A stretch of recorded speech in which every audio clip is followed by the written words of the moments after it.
Stranger things season 5 के last episode में हमने देखा कि यहाँ पर 11 जो है वो मरी नहीं है, एज सेड बाय माइक।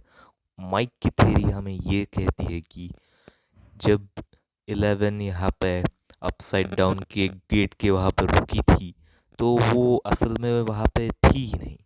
वो एक इल्यूजन था जो कि 10 यानी कि काली ने किया था। पर हमें जिस तरीके से यहाँ पे दिखाया गया था कि काली वॉज डेड, क्योंकि उसे गोली लगी थी, जो कि हॉपर ने भी देखा था और 11 ने भी। पर एक और थ्योरी यहाँ पे बिकती है कि ये सब माइक कैसे बोल रहा है फिर। मैंने सोचा कि क्यों ना ऐसा हो सकता है कि जब काली ने अपने पावर्स यूज करे होंगे और गोली जो लगी थी वो यहाँ पे दिखाई गई होगी, उसने ही अपने इल्यूजन से, गोली लगी नहीं होगी उसे, क्योंकि बॉम्ब जो था वो मरे ने यहाँ पे फोड़ा था। तो उस वक्त हमें कुछ भी समझ में नहीं आया था कि फायर हुआ था नहीं हुआ था, कुछ नहीं हुआ था।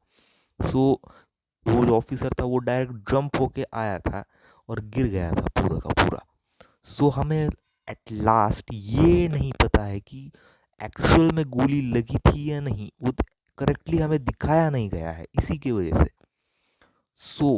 अब मुझे ऐसा लग रहा है कि गोली लगी ही नहीं थी, बस काली का जो अपनी इल्यूजन पावर्स थी उसने उसका यूज करके ऐसा दिखाया कि गोली लगी है।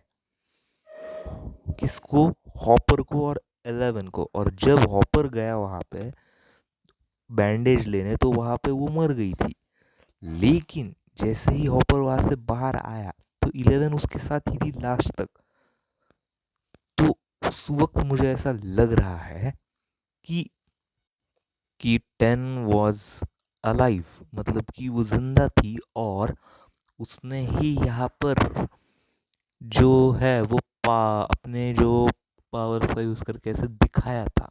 और फिर वो छुप के बैठी थी और 11 के साथ ही आई थी, बस वो अपने पावर्स का यूज करके छुपी हुई थी। मतलब गोली भी नहीं लगी थी, वो जिंदा थी और छुपी हुई थी। जब वो सब ट्रक में बैठते हैं तो उनके साथ ही थी, बस पावर्स का यूज करके वो छुपी थी।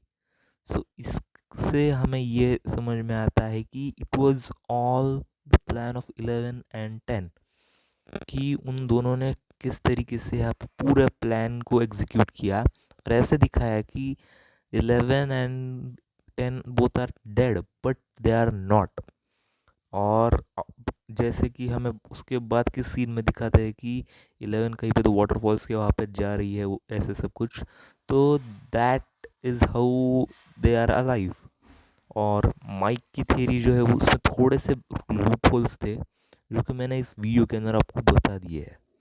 आपको क्या लगता है अब, वो मुझे बताइए।